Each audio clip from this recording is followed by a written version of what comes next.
pangalawang magulang ko. Dahil hindi ko man po naranasan ang ganitong selebrasyon sa pamilya ko. Sa kanila ko po naranasan ang ganitong nagmamahal. Lord God, pinagpapasalamat ko din po at nagkaroon ako ng mga kapatid at inalis buwan sa asawa ko na nauunawaan ang bawat kilos namin mag-asawa. Yes, Lord. Lord God, pinagpapasalamat ko din po sa inyo na yung asawa ko, naging maunawain at kung ano man ang nagiging problema namin, hindi lumalagpas ang magdamag na hindi namin nauunawaan ang bawat isa. Yes, Lord. Sana po, bigyan niyo pa ng mahabang panahon para magsama-sama ang pamilya namin. Yes, Lord. At para maranasan po ng mga anak po kung paano at kung gaano kasaya ang ganitong mga okasyon na darating sa Yes, Lord. At sana, Lord, bigyan niyo pa po ng mahabang buhay ang mga magulang namin upang masubaybayan pa ang kanilang mga anak. Yes, Lord. Sa pang-araw-araw na pamumuhay ng bawat isa sa amin. Yes, And Lord. for all of this, Lord, please hear our prayer. Yes, Yes, Lord. Lord. Hear our prayer. Lord, papasalamat po ako unang-una sa inyo, pangalawa po sa mga magulang ko ngayon. Napakaswerte po namin magkakapatid at binigyan kami ng magulang na napakabait. Yes, Sana po, Panginoon, Lord. bigyan mo pa sila ng mahabang buhay Yes, upang Lord. makapiling namin, Panginoon. Yes, Lord.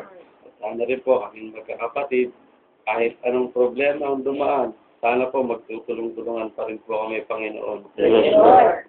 Sa aking mga tita, inale, lahat po ng andito, sana po sa ganitong yun, ay makarating po sila sa susunod pang panahon. Yes, Yes, Lord. Lord. For all of this, Lord, hear our prayer. Yes, Lord. Hear our prayer.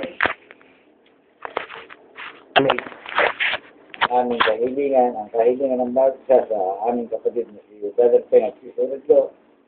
Sana, Panginoon, may pagkaloob sa kanila tamang oras at panahon. Yes, Lord.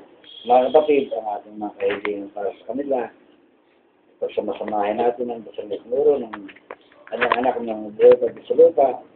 Dasalin natin ang Ama namin na manalangin ka sa bahay ng alam mo. Para sa amin ang kariyan mo, sundin ang loob mo dito sa lupa para ng sa langit. Bigyan mo kami ngayon ng aming kakain sa araw-araw.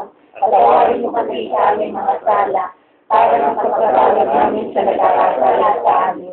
At nang kumalit na ito sa puso, bigyan kami sa lahat ng masama namin.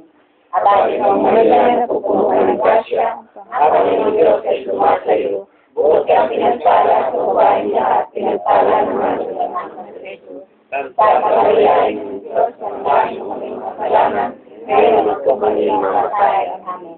Wala salamat sa Anak at Espiritu Santo, kapalang sa unang ngayon at sa kailanman, sa walang siya nawa. Sa ngalan ng Ama, sa ngalan ng Espiritu Santo. Amen.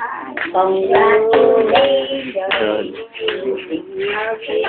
O, alam niyo ba yun, Mary?